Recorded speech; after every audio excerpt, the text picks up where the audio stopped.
Bonjour les amis, j'espère que vous allez bien. Je suis Pascal Trifingui-Colbert, Lama Kunzang, et aujourd'hui on va voir l'intérêt des pratiques spirituelles, des pratiques traditionnelles et l'intérêt de l'initiation. Pour que ça soit clair pour vous, non pas que vous soyez pas intelligent, mais parce que c'est généralement des éléments qui sont cachés, sont des éléments ésotériques, des éléments occultes, eh bien on va les rendre visibles sous la forme d'un petit schéma. Alors est-ce que vous êtes prêts? Aujourd'hui on va parler de l'intérêt des pratiques traditionnelles. Pourquoi? Eh bien, elles font des sociétés paisibles, des sociétés justes, des sociétés équilibrées où les gens ont des comportements moraux. Et pourquoi l'initiation est nécessaire pour nous connecter à la source et faire des actes qui sont bénéfiques. Si vous êtes déconnecté de la source, eh bien, vous allez tomber dans le mémoriel et vous allez faire des actes répétitifs. C'est ce qu'on appelle dans le bouddhisme le samsara.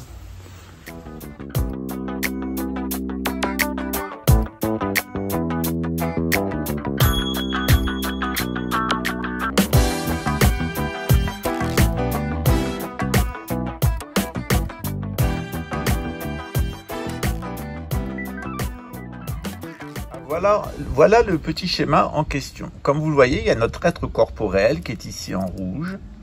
Et puis notre être corporel, il va se doubler d'un être subtil. Or cet être subtil, normalement, il est connecté à notre source métaphysique. Et lorsqu'on est connecté à notre source métaphysique, eh bien, on a un vécu éveillé. On va obéir au programme qui a été prévu pour nous par la nature et par Dieu. Et on va respecter ce qu'on appelle dans le bouddhisme le dharma. C'est ça le dharma. Le dharma, c'est accomplir des actes qui sont conformes à notre nature psychique et à notre nature corporelle. On fait ce qui est bon pour notre corps, on fait ce qui est bon pour notre âme, en connexion avec l'esprit. C'est ce qu'on appelle le vécu éveillé. On est pleinement éveillé, on fait que des actes bénéfiques, et ces actes bénéfiques, eh bien, ils sont conformes à notre nature individuelle, ils sont conformes surtout à notre nature métaphysique. Dans l'autre cas, eh bien, lorsqu'on n'est pas connecté à notre source, lorsqu'on n'a pas un vécu éveillé, ou quand on a un vécu très peu éveillé, on a tendance à ne pas faire des actes bénéfiques, on a tendance à ne pas suivre le dharma. Qu'est-ce qui va se passer pour nous? Eh bien, on va avoir toutes sortes de mémoires qui sont enregistrées dans notre être subtil. Et ces mémoires, lorsqu'elles rentrent en vibration, lorsqu'elles sont à maturité, ces mémoires, on appelle ça des samskaras. Lorsque les samskaras rentrent en vibration et que ces samskaras, eh bien, se réveillent, ils vont émettre un champ pollué et nous donner un vécu pollué. Dans ce vécu pollué, eh bien, nous avons tendance à passer par des états hypnotiques, des états répétitifs et qui s'auto-entretiennent. Et ces actes, cet état hypnotique, il va faire que nous allons cumuler des actes nocifs. Nous allons, eh bien, émettre des nocivités et dans nos actes, dans nos pensées, dans nos paroles, etc. Et nous allons entretenir ce que le bouddhisme appelle le samsara, le cycle des renaissances infortunes. Plus on s'enfonce dans le samsara, plus on descend dans la merde. D'ailleurs, à la fin, eh bien, il y a un dernier enfer qui s'appelle l'enfer des excréments dans la représentation bouddhiste. Maintenant, on se pose la question, à quoi sert l'initiation spirituelle? Eh bien, l'initiation spirituelle, elle sert à nous raccorder à ce petit point bleu. C'est ce qu'on appelle la nature ultime, ou l'être ultime, ou la nature Bouddha, ou le soi dans l'hindouisme. Généralement, en méditation, on en fait l'expérience sous la forme d'une perle bleue. Et puis, on peut aussi voir un être bleu dans nos rêves, qui s'incorpore à l'intérieur de nous, et cet être bleu, c'est notre propre nature Bouddha. Si vous voulez avoir plus de renseignements sur cet être bleu, eh bien, je vous donnerai, si vous voulez, un cours de Samkhya et un cours de Shivaïsme du Cachemire, parce que dans cette tradition-là, le processus est décrit de façon très très précise. Vous savez, les Indiens, c'est des grands mathématiciens. La civilisation de l'Inde, c'est une civilisation très très ancienne, très technique, et elle aime bien, elle va jusque dans les détails de cet être subtil, qui est cet être subtil métaphysique, cet être subtil parfaitement pur. C'est ce qu'on appelle le soi. C'est à lui qu'on offre, eh bien, l'arati, dans le chant de l'arati.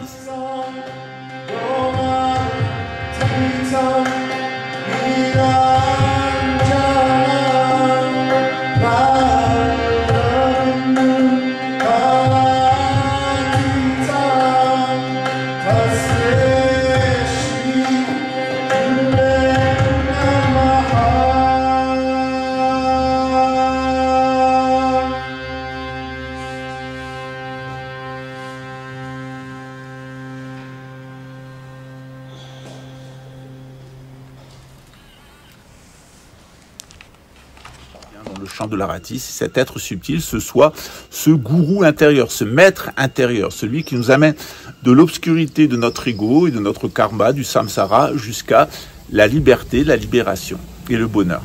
De l'autre côté, évidemment, eh bien, l'initiation spirituelle va donc nous connecter à cet être. Mais l'initiation en elle-même, elle ne se suffit pas. Il faut avoir des pratiques avant l'éveil et il faut avoir des pratiques après l'éveil. Pourquoi? Parce que l'éveil, ça se prépare et l'éveil, ça s'entretient. Même si vous pouvez recevoir l'éveil d'un enseignant spirituel, c'est ce qu'on fait dans le bouddhisme tibétain. Moi, j'ai reçu l'éveil dans ma lignée du shivaïsme du Cachemire, et puis ensuite j'ai approfondi dans le cadre du bouddhisme tibétain, et aussi dans le cadre de l'islam, parce qu'on a la même tradition, c'est une tradition de l'Himalaya, mais elle s'exprime d'un côté par le taoïsme, d'un côté par l'hindouisme, d'un côté par le bouddhisme, et de l'autre côté par l'islam. Il y a aussi des liens avec le christianisme, ne vous inquiétez pas, et le judaïsme, parce que tout ça est lié à la tradition primordiale. Qu'est-ce qui se passe, eh bien, dans les rites? Dans les rites, eh bien, je vais vous expliquer sur le petit schéma ce qui se passe quand on fait des pratiques spirituelles. Quand on médite, quand on répète des mantras, lorsqu'on fait des invocations de divinité, ou lorsqu'on invoque Dieu ou la Vierge Marie, selon sa religion, ça vaut dans toutes les religions, eh bien, on se connecte à cet être subtil pur, à cette réalité métaphysique et ultime, et on va se débarrasser de notre ego, de notre être mondain qui est enchaîné dans l'égoïsme, dans les actes nocifs, dans le samsara, les cycles de renaissance, et dans un espèce d'état hypnotique où on se laisse hypnotiser par quelque chose. On peut se laisser hypnotiser par le sexe, on peut se laisser hypnotiser par l'argent, on peut se laisser hypnotiser par le pouvoir. Vous savez, Jésus, il a été tenté par les trois, hein. Il a été hypnotisé par Satan. Satan plutôt a essayé de l'hypnotiser dans le désert. Et il lui a donné trois grandes tentations. Ces trois grandes tentations, elles correspondent au corps, à l'âme et à l'esprit. Et Satan a tenté Jésus en lui disant « Ne réalise pas ton être subtil, ton être métaphysique. Reste plutôt un ego qui est à mon service, à moi, Samuel, Samaël, Satan. Voilà, reste un bon ange déchu, et puis tout ira bien, je vais te donner des petits cadeaux. » Mais il faut savoir que ce monde n'appartient pas à Satan, hein, ce n'est qu'une illusion, ce monde, il appartient à Dieu. Et donc, qu'est-ce qu'on fait dans les pratiques spirituelles? Eh bien, je vais le reprendre maintenant sur le petit schéma. Dans les pratiques spirituelles, qu'est-ce qu'on fait? Eh bien, on agrandit notre connexion avec notre être subtil métaphysique. C'est ce qu'on appelle le soi ou la nature Bouddha. On va entretenir notre relation avec cet être pour avoir des moments où on est beaucoup plus éveillé. Alors au début, on n'est pas en plein phare, hein, on est un clignotant, ça s'allume, ça s'éteint. Et petit à petit, on va faire beaucoup plus d'actes bénéfiques, beaucoup plus d'actes vertueux. On va respecter le dharma, c'est-à-dire notre propre vocation métaphysique et le pourquoi on est sur Terre. Dans les pratiques spirituelles, notamment celles des indigènes, par les battements de tambour, eh bien, on va faire rentrer ces vibrations, ces mémoires, on va les faire vibrer. On va les faire vibrer au son du tambour et avec les plantes des indigènes. Pourquoi? Parce qu'à l'intérieur de ces petits nœuds, de ces petits éléments de mémoire, il y a aussi de l'énergie subtile, il y a aussi une dimension métaphysique. Et l'objectif, eh bien, c'est de libérer ce qui est métaphysique, ce qui est sain et qui est bon à l'intérieur de ces mémoires. Une fois que cette petite boule intérieure d'énergie, de vibration, de conscience est libérée, eh bien, qu'est-ce qui se passe? Eh bien, petit à petit, eh bien, ces petites mémoires, eh bien, elles sont effacées. Et ça a un effet direct sur notre santé physique, mentale, et on se sent mieux, on peut même guérir de certaines maladies. C'est pour ça que les indigènes, ici, ils ont toutes sortes de rites qu'on fait avec eux, et nous, on a des rites dans le bouddhisme qui visent à libérer le potentiel de mémoire à l'intérieur, le potentiel d'éveil à l'intérieur des mémoires. On ne va pas chasser ces mémoires, hein. Au contraire, on va les ouvrir et récupérer le potentiel spirituel que nous avions perdu. Et puis ces mémoires, eh bien, hop, elles vont se décomposer d'elles-mêmes, elles vont suivre un espèce de cycle de décomposition, et au gré de ce cycle de décomposition, eh bien, elles vont pénétrer. Donc on a les mémoires qui vont partir, et elles vont aller au plus fond du samsara, dans le monde des excréments, l'enfer des excréments, qu'on appelle aussi l'enfer froid, l'enfer des excréments, ou que les juifs appellent les clifos.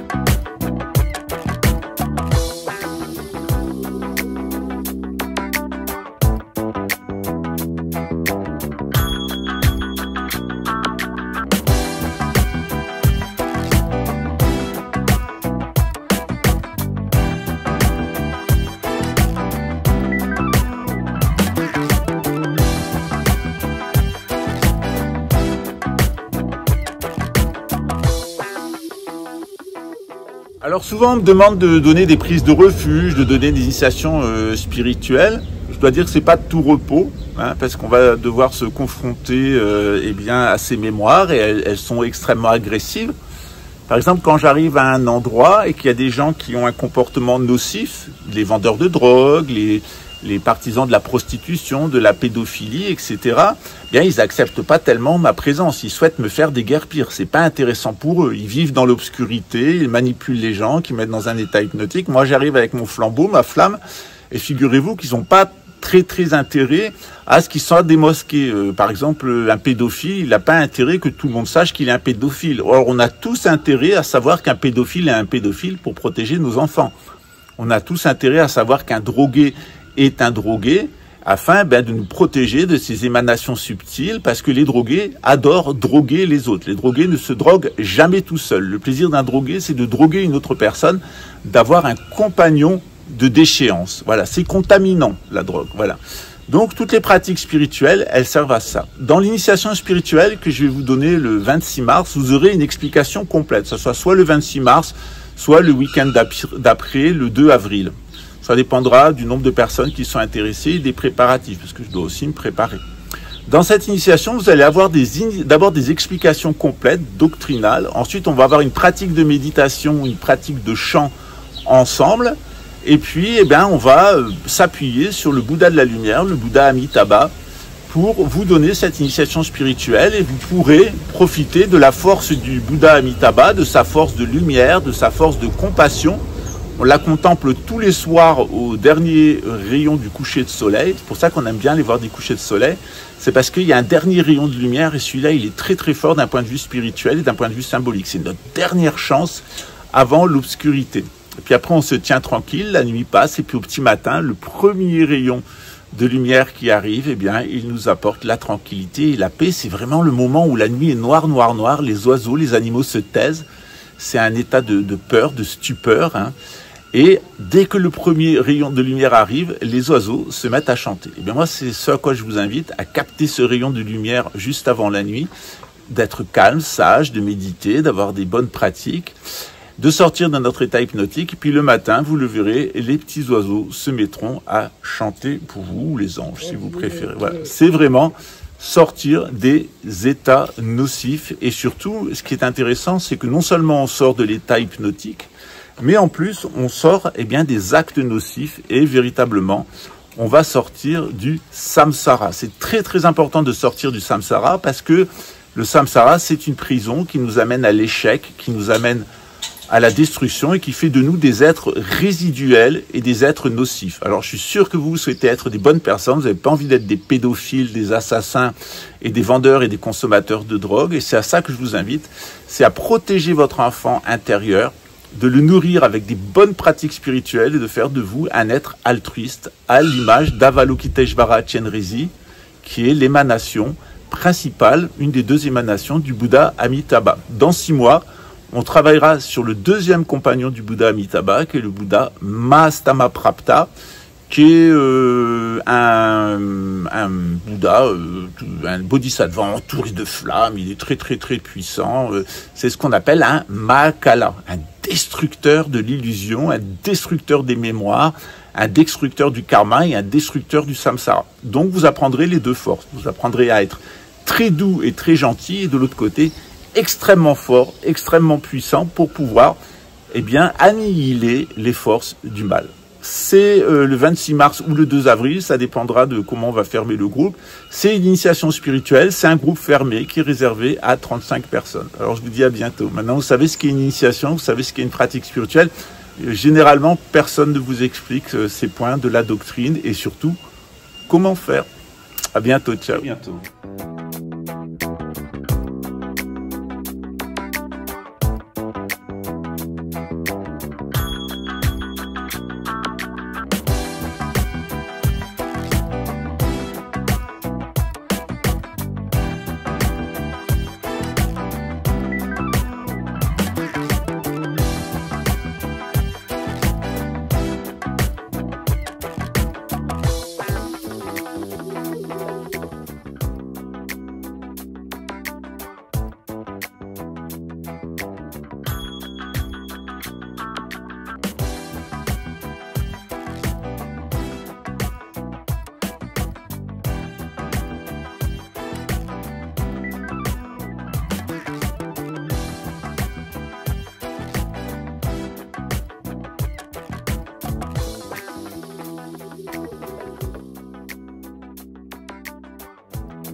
Yeah.